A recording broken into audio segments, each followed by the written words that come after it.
La riqueza y belleza que nos aporta la naturaleza, de la que formamos nosotros parte, es insustituible y muy frágil. Es nuestra vida.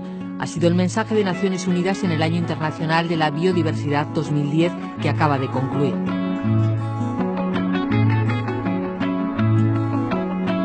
Porque la biodiversidad se extingue a una velocidad hasta ahora desconocida, 1000 veces superior a lo que sería su ritmo natural, como advierten los científicos.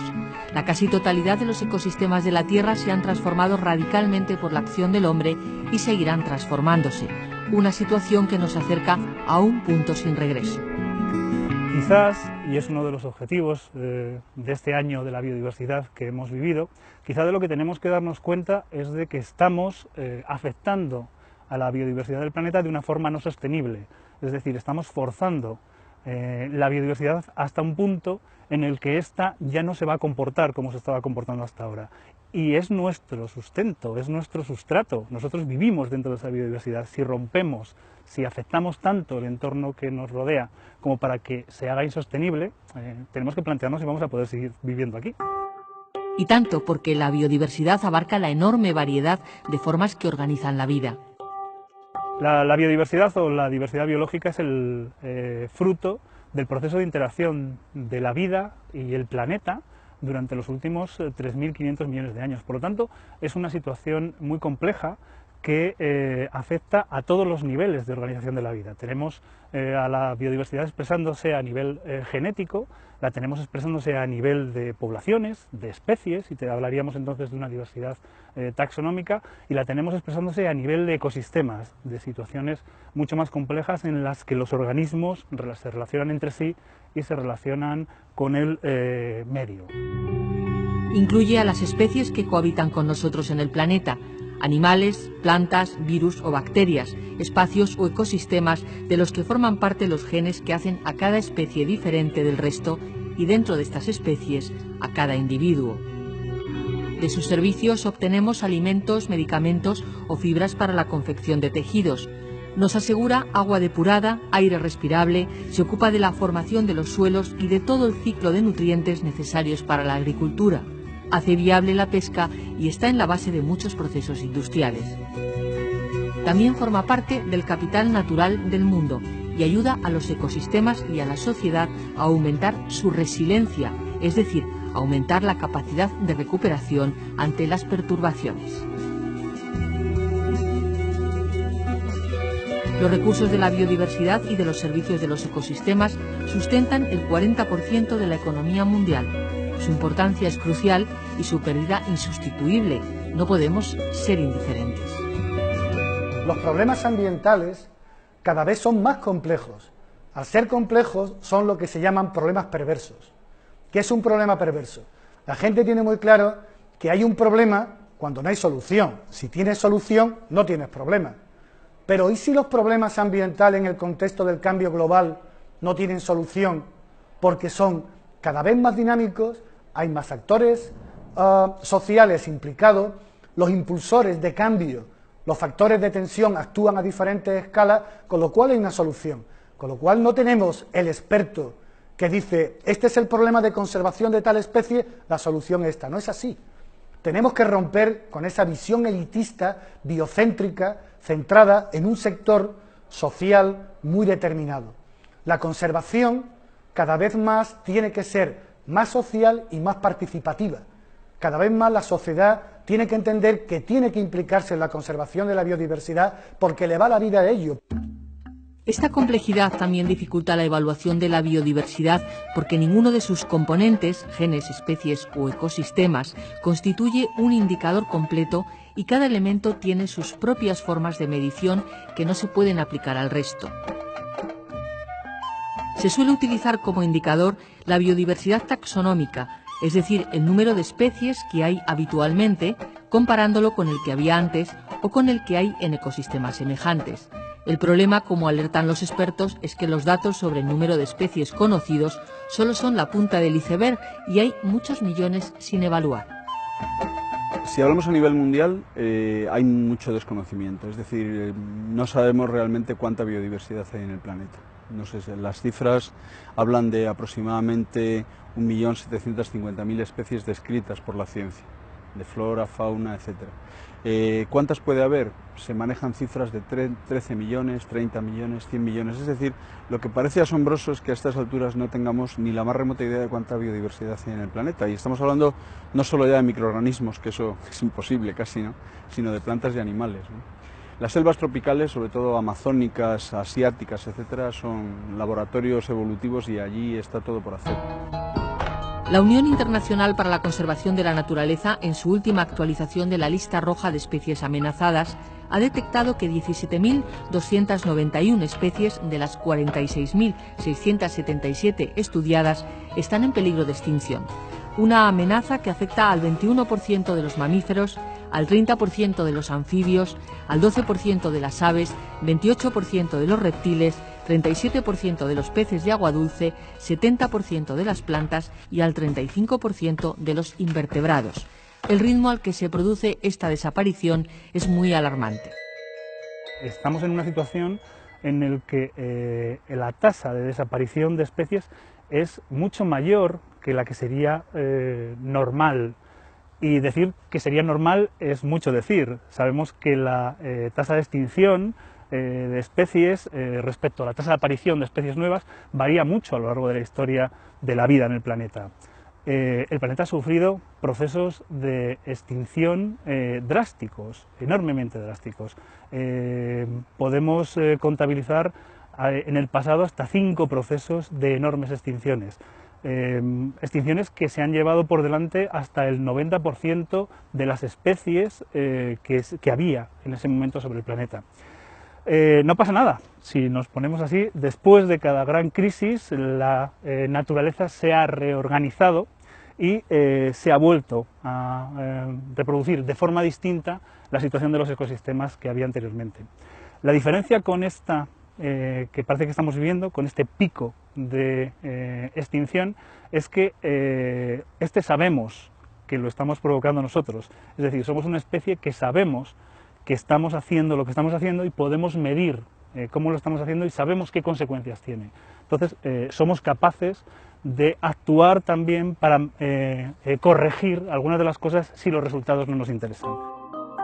Los científicos alertan de que podemos estar ante una sexta gran extinción del planeta, cuyas consecuencias son muy difíciles de predecir porque en las anteriores no había una especie tan dominante como el hombre. Lo que sí que podemos ver es que hay momentos en que, siguiendo un incremento de extinción, o sea, un incremento de pérdida de especies, se entra en una situación en barrena, una especie de castillo de naipes, ¿no? Hay un momento de no retorno en el que la desorganización de todos los ecosistemas hace que sean tan sensibles que prácticamente todos se colapsen en muy poco tiempo. Eso lo hemos visto en situaciones anteriores y es muy famosa la que ocurrió hace 65 millones de años a finales del Cretácico.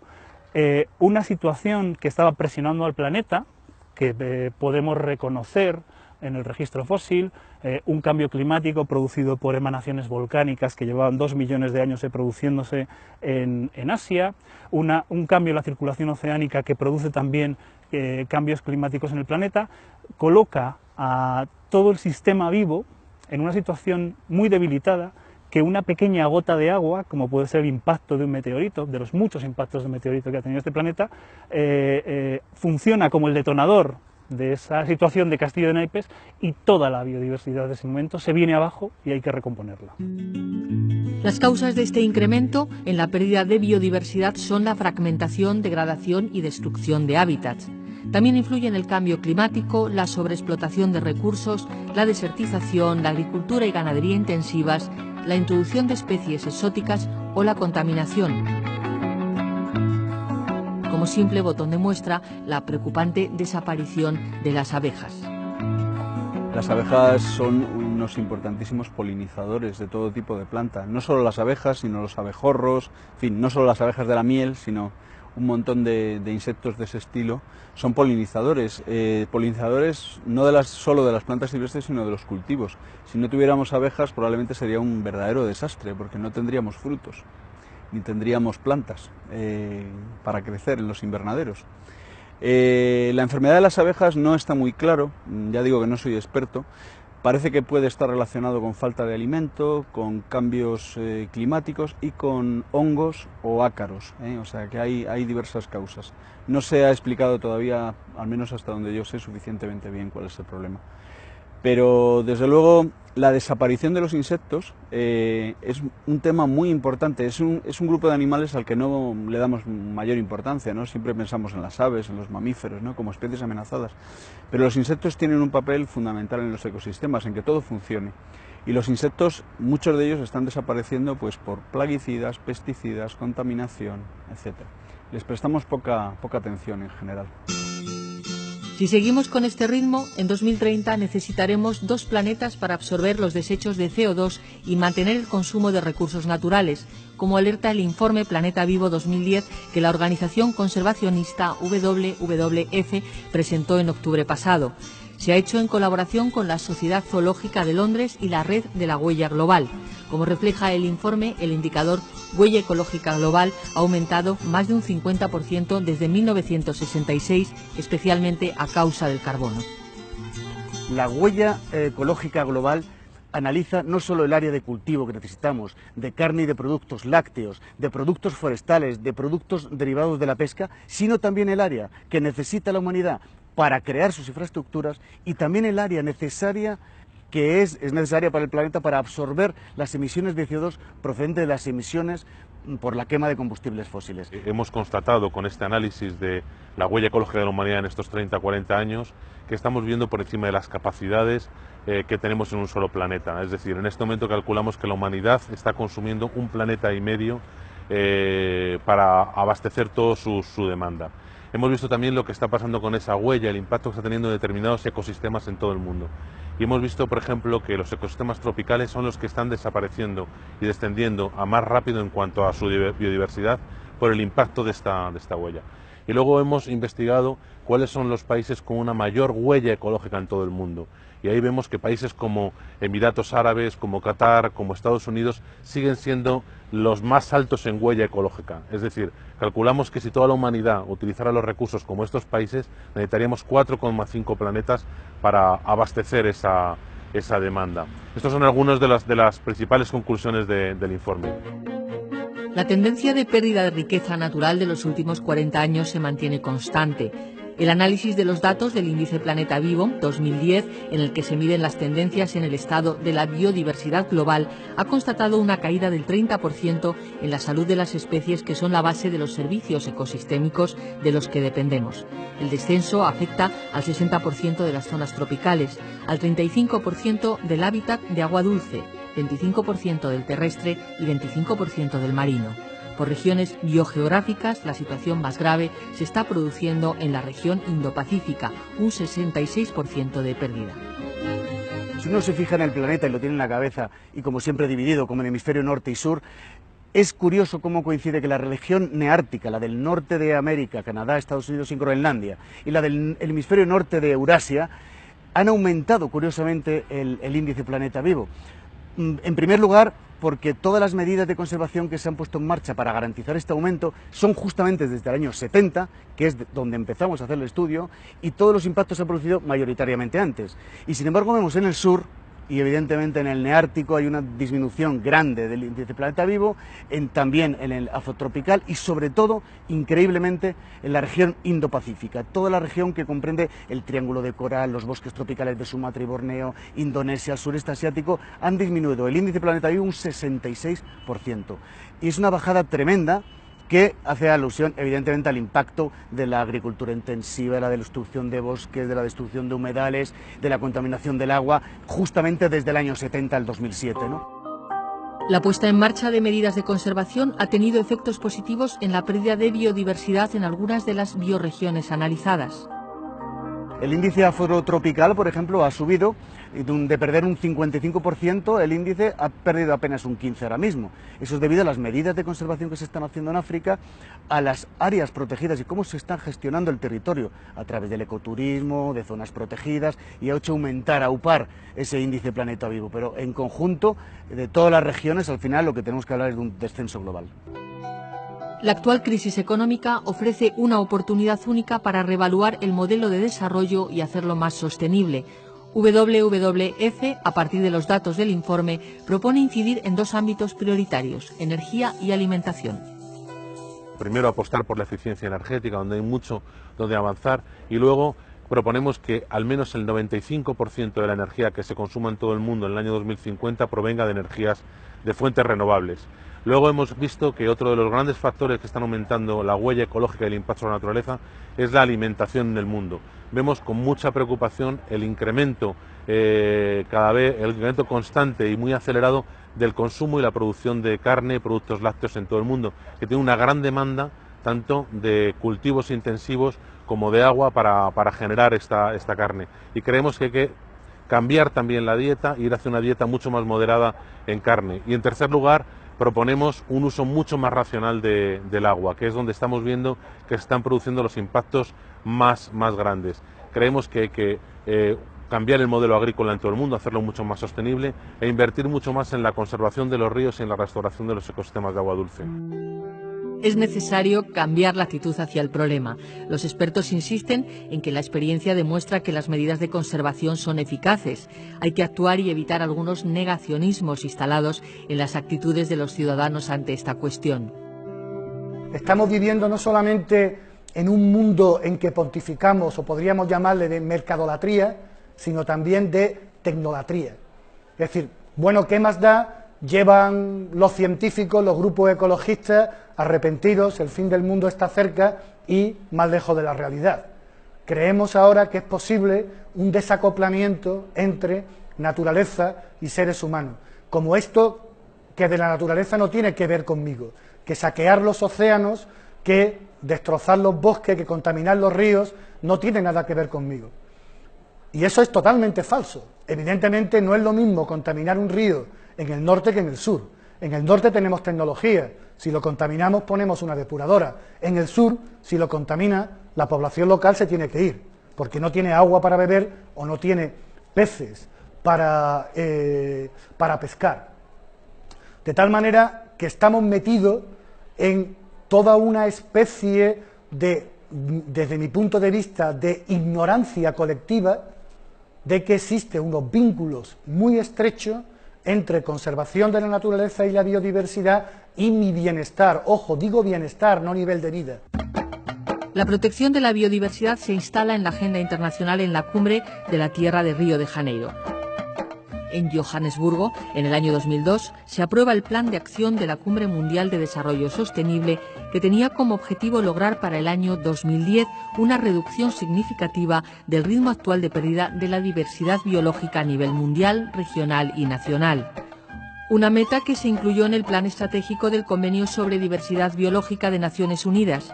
Para apoyar la consecución de esta meta se lanzó la iniciativa Cuenta Atrás 2010. Ese programa Naciones Unidas lo que trataba era de crear una red de actores sociales que se pusieran de acuerdo para desarrollar determinadas actividades que para justo en este año, en el 2010, hubiéramos sido capaces de detener la que ya en ese momento eran unas tasas de extinción de biodiversidad muy importantes.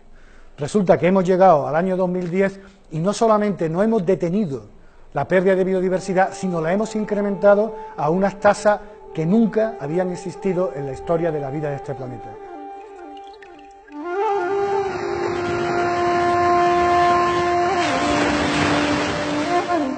¿No será que después de estos 10 años del programa de la Cuenta Atrás ha habido mucha conversación y poca conservación? Generalmente vamos a las cumbres en las que revisamos todo este tipo de acuerdos y nos damos cuenta de que no los cumplimos, de que lo que dijimos en Río de que íbamos a parar la extinción de las especies o que íbamos a bajar las tasas de extinción de las especies en un plazo de 10 años, en 2002 en Johannesburgo no habíamos llegado. Y lo que planteábamos en Johannesburgo de Biodiversidad 2010, en los que íbamos a tener una serie de valores en los que las tasas iban a mejorar, tampoco hemos llegado, y las revisiones que estamos haciendo en el 2010 nos dicen que no hemos llegado. Pero hay una cosa que contribuye a esa parte del dulce, que es, estamos mejor que si no estuviésemos tomando medidas. No somos capaces de cumplir con lo que estamos diciendo, pero apuntamos hacia objetivos que van en esa dirección. Aunque no se han alcanzado estas metas, la conferencia de las partes del Convenio de Diversidad Biológica celebrada en Nagoya, Japón, en noviembre de 2010, ha puesto de nuevo el problema en la agenda internacional. Los resultados de esa reunión han sido francamente positivos. Yo diría por dos motivos fundamentales. En primer lugar, porque hemos conseguido definir unas líneas de trabajo, un plan de actuación de cara al año 2020 que nos permite fijar nuevas metas, nuevos objetivos, muy importantes además, que nos ratifican en la idea de que la comunidad internacional está dispuesta a trabajar. Y son además metas importantes como el hecho de conseguir proteger el 17% de los ecosistemas terrestres y de agua dulce del planeta, el 10% de los ecosistemas costeros y marinos, y de seguir trabajando para reducir la pérdida de hábitat, sobre todo de los bosques, en al menos un 50%. Es decir, son metas ambiciosas, importantes, y yo creo que nos vuelven a situar en la dirección adecuada.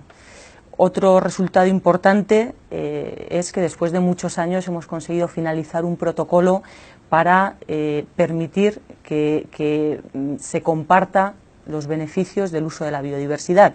Hemos conseguido un protocolo que de alguna manera tiende un puente entre los países en vías de desarrollo, los países menos favorecidos y los países más desarrollados, para que todos tengamos motivos para hacer un uso responsable de la biodiversidad. Este protocolo, por poner un ejemplo que se pueda entender, va a permitir que cuando las empresas farmacéuticas o cosméticas utilicen plantas o animales o microorganismos a la hora de desarrollar sus productos y generen beneficios de la venta de esos productos, las comunidades que albergan esos recursos naturales reciban también parte de esos beneficios. Naciones Unidas declaró 2010 como Año Internacional de la Biodiversidad. Se han realizado campañas de sensibilización a nivel mundial, regional y nacional, y se han incrementado las investigaciones sobre la magnitud del problema. En España, la campaña ha buscado fundamentalmente que se hable de biodiversidad.